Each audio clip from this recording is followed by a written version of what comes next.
여러분과 함께 말씀을 나누고자 합니다.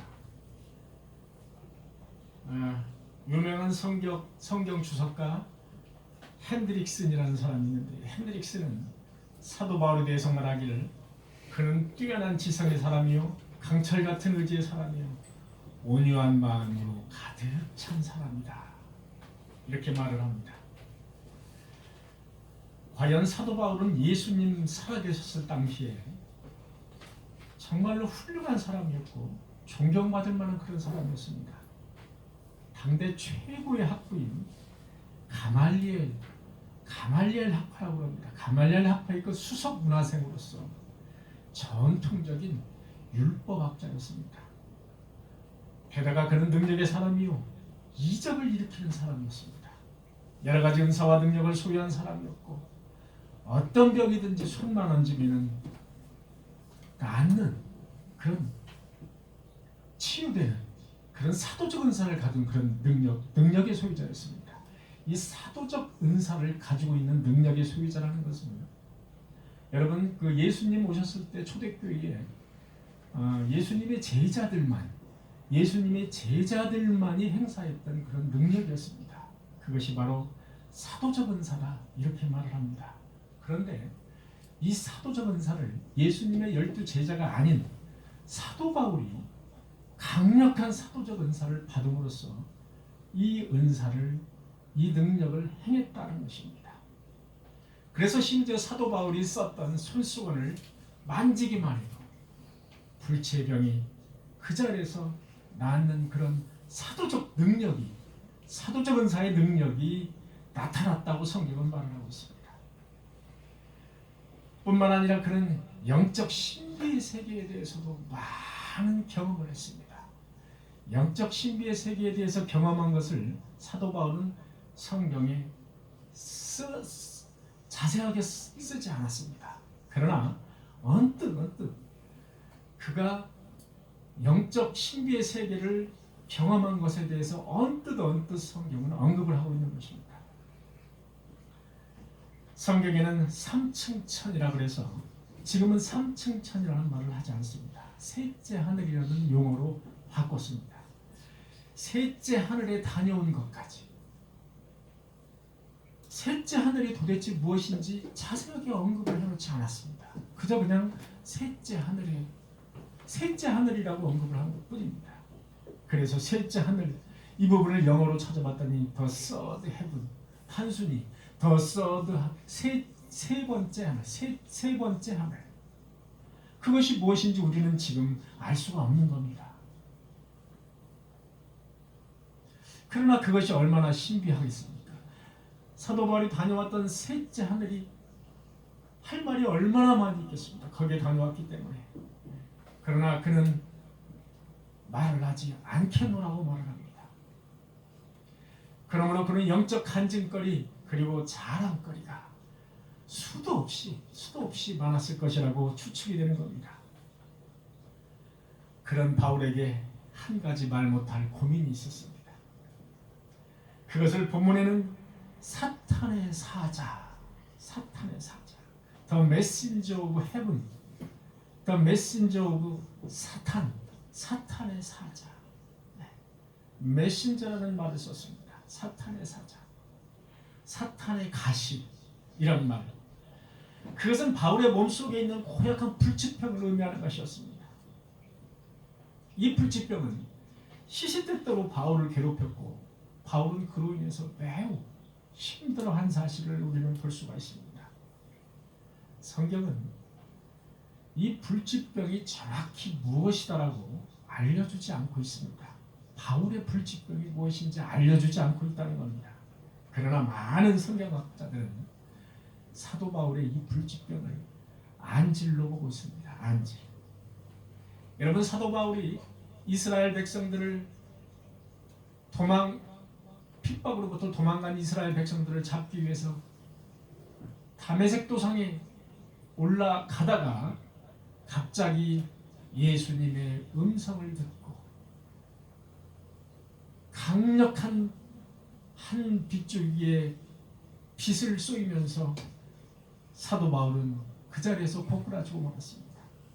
그 후에 사도 바울은 안타깝게도 맹인이 되고 말았습니다.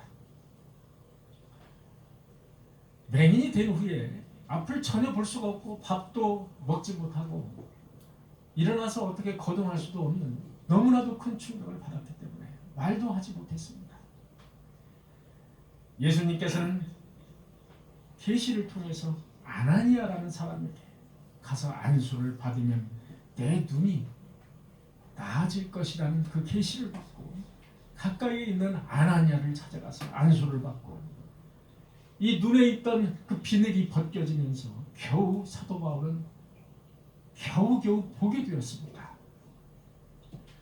아마도 그때 잃었던 그 시력이 하나님의 간섭 속에서 완전히 회복되지 않고 사탄의 가시로, 사탄의 사자로 남아있었던 것으로 추측을 할 수가 있다는 겁니다. 여러분, 바울이 얼마나 이 부분에 대해서 괴로웠으면 사탄의 가시다 이렇게 표현을 했을까요? 여러분, 바울이 눈병으로 고생했다는 것을 짐작케 하는 성경 구절이 있습니다. 내 손으로 너희에게 이렇게 큰 글자로 쓴 것을 보라. 사도 바울은 잘 보이지도 않았습니다. 그래서 글씨를 크게 썼다는 겁니다. 시력이 매우 안 좋았다는 것을 암시를 할 수 있습니다. 그리고 갈라디아서 보면은 너희의 복이 지금 어디 있느냐? 내가 너희에게 증거하노니 너희가 할 수만 있었다면 너희의 눈이라도 빼서 나에게 주었으리라. 바울은 안질이 매우 심해서 눈이 잘 보이지 않았을 뿐 아니라 자주 눈다랗기가 나오고 눈에서 진물이 질질 흐르는 아주 불편한 아주 고통스러운 그런 세월을 보냈으리라고 짐작을 합니다. 그래서 만일 사도 바울이 원했다면 바울을 정말로 사랑했던 갈라디아 교회 교인들이 눈이라도 빼서 사도 바울에게 주었으리라라고 사도 바울은 고백을 하는 겁니다. 그걸로 봐서 사도 바울은 눈 상태가 매우 안 좋았다라는 것을 우리가 알 수가 있는 겁니다. 사랑하는 성도 여러분, 우리들도 사탄의 가시를 한두 개쯤 다 몸에 안고 있을 겁니다. 그것이 육체의 질병이든 아니면 그것이 재물이든 아니면 가정의 문제든 건강의 문제든 말입니다. 여러분, 눈에는 안질이 생겨서 눈곱이 수시로 끼고 눈물이 줄줄 흐르고 눈 다래끼를 달고 사는 그 사도 바울, 그 사도 바울이 성도들 앞에서 설교를 한다고 여러분 상상을 해보십시오. 믿음이 약한 성도들은 아마 사도 바울에게 이렇게 속으로 말을 했을 겁니다. 남의 병만 고치지 말고 당신 자신의 병 좀 고치고 다니시오. 이렇게 말을 겉으로는 뱉지 않지만 속으로 말을 했던 사람들이 많았으리라고 저는 짐작을 합니다. 그래서 바울은 그 고통을 사탄의 가시다라고 언급을 한 겁니다. 그 뾰족한 가시가 사도 바울의 눈을, 사도 바울의 마음을 콕콕 찌르고 있는 겁니다. 순간순간 사도 바울이 얼마나 괴롭고 아팠겠습니까? 바울은 자신의 문제를, 자신의 육체의 문제를 갖고 하나님께 세 번씩이나 간절하게 기도를 했습니다. 어떻게 기도? 낫게 해달라. 사도 바울도 약한 육체를 가지고 있는 사람입니다. 낫게 해달라. 사도 바울의 손수건만 만져도 벌떡벌떡 일어나고 벌떡벌떡 불체병들이 나는데, 아니 사도 바울 자신이 하나님께 세 번씩이나 간절하게 기도를 했는데 낫질 않는 겁니다. 그 대신 주님께서 응답을 주시긴 주셨습니다. 그것은 바울이 원하는 응답이 아니었습니다. 죽은 자도 살리던 당시에 사도적 은사를 가졌던 사도 바울, 정작 자신의 육체의 병을 고치지 못하는 그런 아주 처량한 신사가 되었다는 겁니다. 여러분,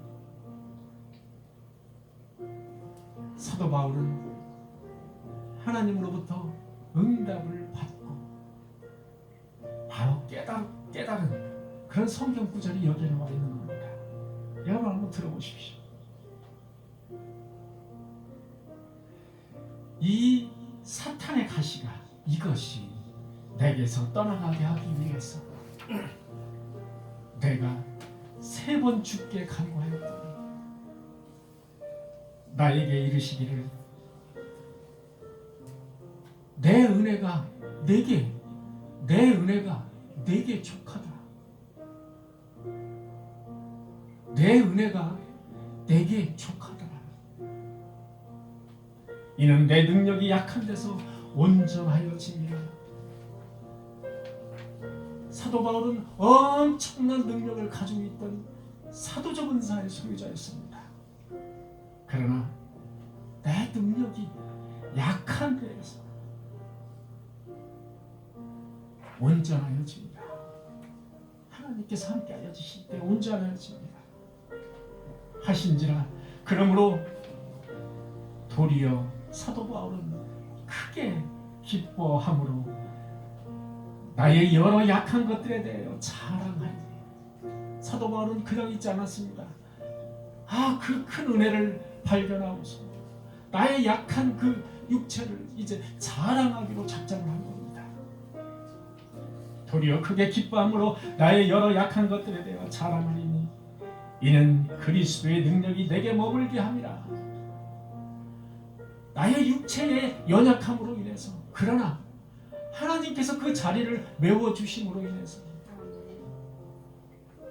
주님의 능력이 여전히 내게 머무는데 나는 기뻐하고 그것을 자랑한다라는 그런 고백입니다.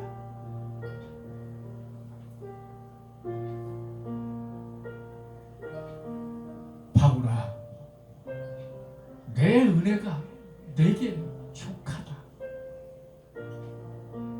바울은 주님의 음성을 그렇게 깨달은 것입니다.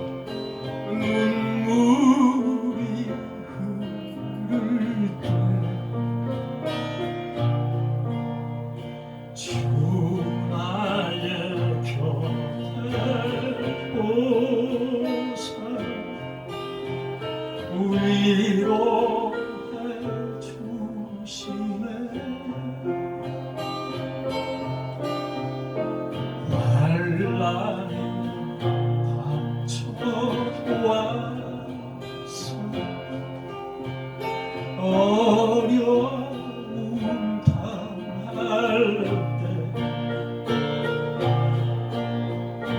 주님의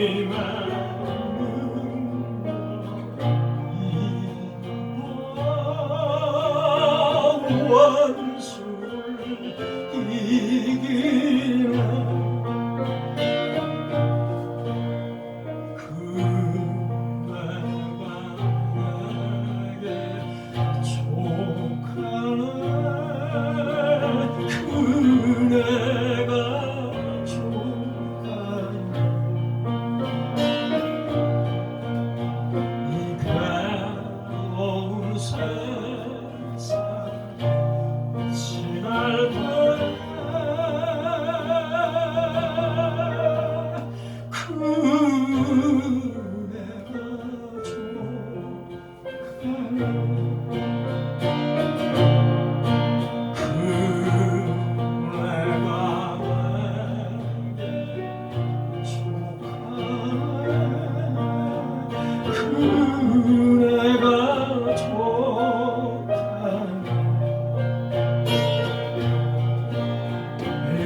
것을 컨트롤하고 있는 사탄의 가시는 바로 하나님의 은혜라는 사실을 사도 바울은 깨달은 것입니다. 하나님의 은혜. 주님은 이 가시의 은혜를 왜 사도 바울에게 주셨을까요? 왜 이런 아주 귀찮은 고통스러운 가시를 사도 바울에게 주셨느냐는 말입니다. 여러분, 사도 바울은 인생을 살면서 교만하기에 딱 좋은 그런 조건을 가지고 있었습니다. 그런데 말입니다, 하나님께서 가장 싫어하시는 것이 바로 교만이라는 두 글자라는 겁니다. 사도 바울이 그렇게 그냥 놔두면 그냥 교만에 빠질 수밖에 없는 조건과 환경을 가지고 있었다는 겁니다. 사도 바울은 당시에 가장 존경을 받았다 율법학자의 한 사람이었습니다. 집 좋고 가문 좋고 히브리에서 가장 존경받던 율법의 대가로서 그는 자칫 교만하기에 딱 좋았다는 겁니다. 게다가 하늘나라의 신비한 체험까지 했어요. 게다가 사도적 능력까지 가지고 있었던 사도 바울. 그는 그가 만약에 교만했다면 상상을 불허하고 상상을 초월했을 것이라는 겁니다.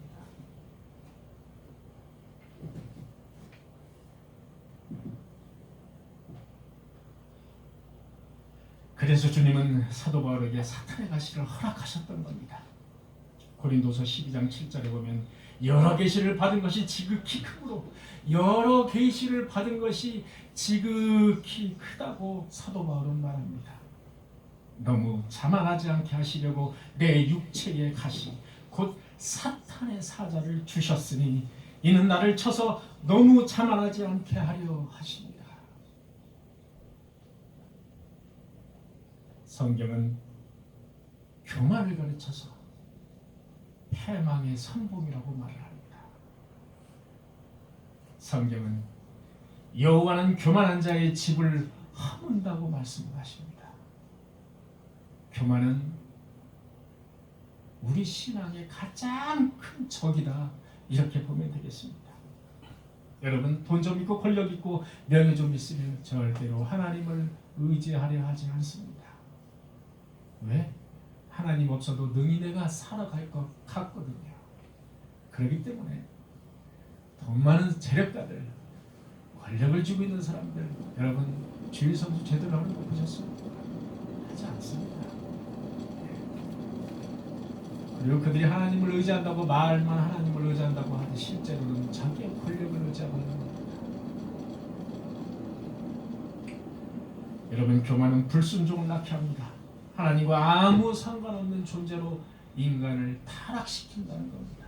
그래서 주님은 하나님의 은혜로 그 사도 바울에게 은혜의 가시를 주셔서 바울을 교만하지 않도록 내 은혜가 네게 족하다라고 말씀을 하신 겁니다. 사랑하는 성도 여러분, 우리들에게도 어떤 우리가 말할 수 없는 가시가 있는 것이 사실입니다. 어떤 약점이 있습니다. 어떤 사탄의 가시가 있을 것입니다. 그 사탄의 가시가 여러분들 삶을 얼마나 옥죄이고 얼마나 괴롭히고 있습니까? 여러분에게 그 가시는 어떤 존재입니까? 그것이 물질입니까? 건강입니까? 아니면 직장입니까? 아니면 결혼입니까? 가정입니까? 그래서 사탄의 가시 때문에 얼마나 말 못하고 얼마나 가슴앓이를 하고 계십니까? 여러분, 사탄의 가시, 마귀의 가시, 오늘날 교회에 적용을 시켜볼까요? 여러분, 주의 이름만 대면 알 수 있는 대형 교회들이 많이 있습니다. 서울 경기 지역에 많이 있습니다. 그동안 얼마나 잘 나갔습니까? 예배라는 명목으로 수천 수만 명이 모여서 수백 수천억 원의 헌금을 걸고 그들이 도대체 한 일이 무엇입니까? 그들이 이 한국이라는 나라에서 그 주위 뺑뺑 돌아서 수 킬로 내에 있는 교회들을 다 잡아먹고 교회 버스 수십 대 수백 대를 동원하면서 교인들을 싹쓸이 해갑니다. 그 주위에 있는 개척교회들은 전부 다 한마디로 얘기해서 주일만 되면은 눈물을 흘리는 겁니다. 곳곳 구석구석까지 교회 마을버스를 대절해가지고 다 교인들을 싹쓸이 해가는 겁니다. 교회를 성전이라는 명목으로 크게 교회를 짓고 건축헌금을 거둡니다. 건축헌금이 차고 넘칩니다. 돈이 너무 부유해서 교회가 그 돈으로 이제 부동산을 투자를 하기 시작하는 겁니다. 전국 방방곡곡 아니 해외에도 투자를 하고 돈벌이에 나서고 있는 오늘날 대형교회 현실 여러분들은 어떻게 보고 계십니까?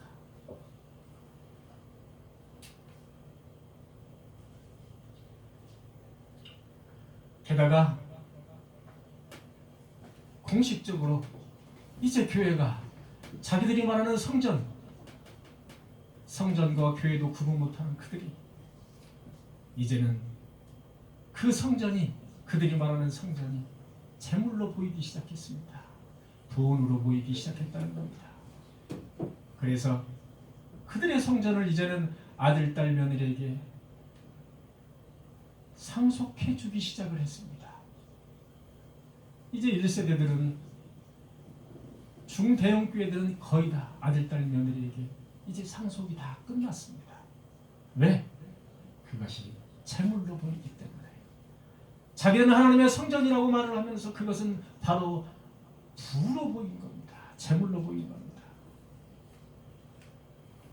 저는 언젠가는 크게, 아주 크게 하나님이 채찍질을 하실 거라고 저는 그렇게 생각했고 그렇게 말도 대담하게 저는 한 사람입니다.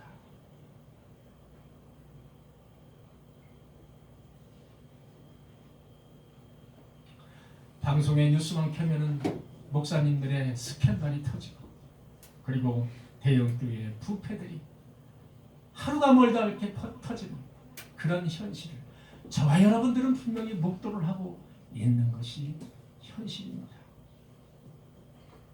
여러분, 코로나 문제로 대형교회들이 먼저 문을 닫았습니다. 기독교협회에서 문자를 날리고 공문을 보냈습니다. 예배를 드리지 말라고. 여러분, 이 현실을 어떻게 봐야 될까요? 우리 신앙인들은 이 현실을 어떻게 봐야 될까요? 그러면 코로나 문제가 계속 이 상태로 계속 꺼지지 않고 계속 한다면 계속 예배를 드리지 않아야 되겠죠. 예배는 여러분 은혜의 수단이자 은혜의 방편입니다. 예배 속에서 하나님께서 공식적으로 은혜를 쏟아부어 주신다고 성경은 말하고 있는 겁니다. 성경은 말씀 속에서, 기도 속에서, 찬양 속에서, 그리고 세례와 성찬 속에서 직접 눈으로 보이는 은혜를 주신다고 하나님이 말씀을 하시고 있습니다.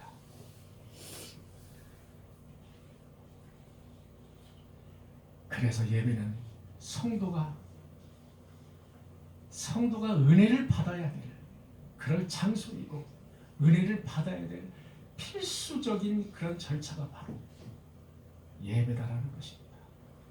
그런데 대형교회들은 서로 예배를 드리지 말자고 지금 이야기를 하고 있는 겁니다.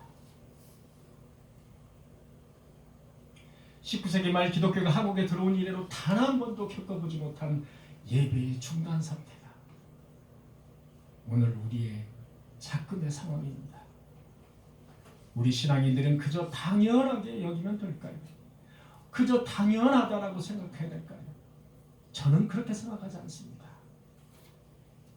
하나님이 교회에게 주시는 메시지를 그 메시지와 뜻이 무엇인지를 잘 살펴봐야 된다는 겁니다. 교만과 나태에 빠진 오늘 교회들에게 하나님이 바로 사탄의 가시를 통해서 치시고 있는 것일지도 모른다는 겁니다. 여러분 잘 보셔야 됩니다. 신천지도 교회라고 지금 이방인들은 말하고 있고요. 그리고 대형교회 우리도 지금 교회입니다. 하나님이 왜 유독 지금 그렇게 교회들, 예배드리는 교회들에 대해서 이런 방식으로 치실까요? 여러분 국가에서 행정적으로 예배를 드리지 마십시오, 예배를 중지하십시오라고 이야기하는 것은 여러분 잘 보십시오. 그들이 누굽니까? 여러분 잘 보셔야 됩니다. 그들은 2년 뒤에 있을 대권에 도전할 사람들이고, 사람들이 나에게 표를 줄까 안 줄까가 가장 핵심인 그런 파퓰리즘에 빠져 있는 사람들입니다. 그런 사람들과 대항해서 우리 기독교회는 말 한마디 던지지도 못하고 있는 겁니다. 도대체 대형교회 그 잘난 목사들은 도대체 무엇을 하고 있는지 말 한마디 못하고 있는 겁니다. 말 한마디.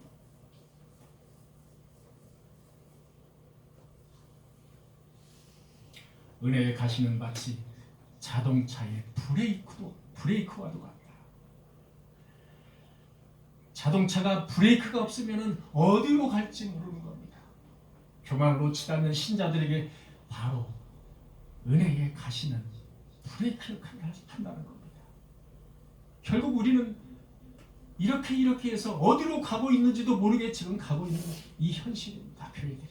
하나님은 이 교회들에게 아마도 은혜의 가시를 주셔서 잠시 브레이크를 밟게 하고 하는 것이 아닌지 저는 그런 생각을 하고 있다는 겁니다.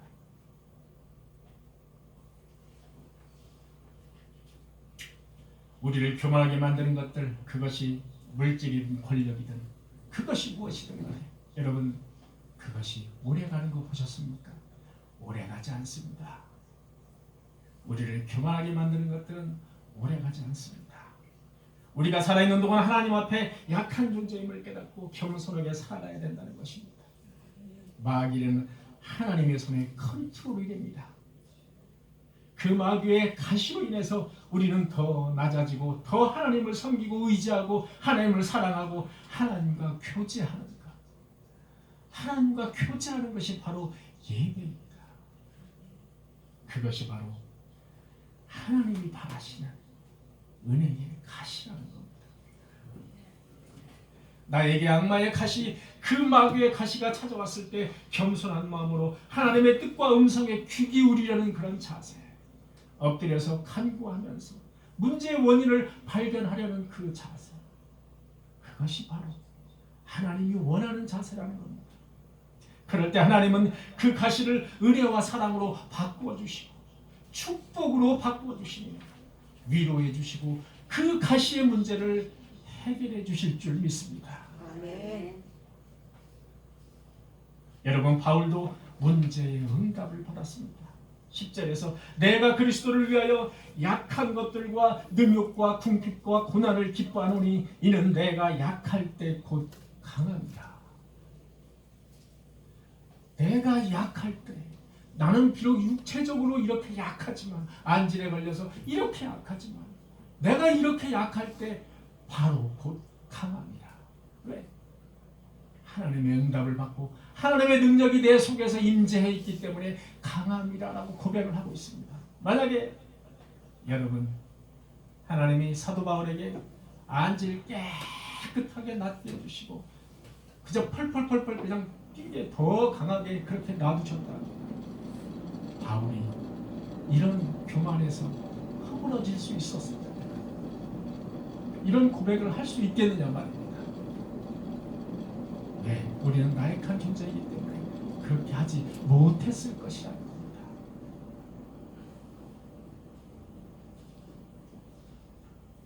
오늘날 수많은 사람들이 자신의 약함으로 인해서 절망과 좌절에 빠져 있습니다. 여러분, 그러나 베토벤은 귀머거리 상태에서 비로소 그 유명한 교향곡 9번을 작곡했습니다. 그리고 지휘까지 했습니다. 여러분, 소아마비였던 미국의 루스벨트 대통령, 그는 미국의 가장 역사상 오래 대통령을 한 그런 존경받는 대통령입니다. 내가 약해졌을 때 강함을 주시는 하나님. 여러분, 어떤 자가 진정 강한 자입니까? 아테네에서는 지혜 있는 자가 강한 자였습니다. 로마 시대에서는 용맹한 자가 강한 자였습니다. 유대 시대에서는 율법학자가 강한 자였습니다. 여러분, 현대는 강한 자가 누굽니까? 현대는 재력 있는 자가 강한 자라고 말들 합니다. 여러분, 진정으로 강한 자는 누구일까요?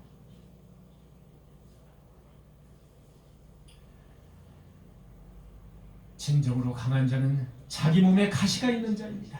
자기 몸에 가시가 있고 그 가시의 아픔과 고통을 느끼면서 자신의 나약함을 인정하고 겸손하게 하나님께 무릎을 꿇었을 때, 나는 비록 약해졌으나 그만큼 하나님의 능력이 내 안에서 강해지는 바로 그런 자가 진정 강한 자라고 성경은 말하고 있는 것입니다.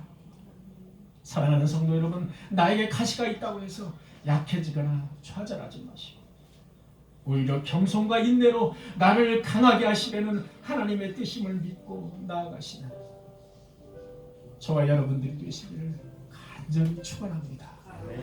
기도하시겠습니다. 주님, 감사합니다. 하나님께서는 우리 인간의 연약함을 잘 아십니다. 교만하지 않기 위해서 우리들에게 은혜의 가시를 허락하여 주신다 우리는 알고 있습니다. 그 은혜의 가시를 우리가 잘 하나님께 간구하고 하나님과 교제함으로써 나의 영적인 능력이 배가가 될 수 있는 우리 성도들이 되게 하여 주시옵소서. 이 모든 말씀 예수 그리스도의 이름으로 간절히 기도하옵나이다. 아멘.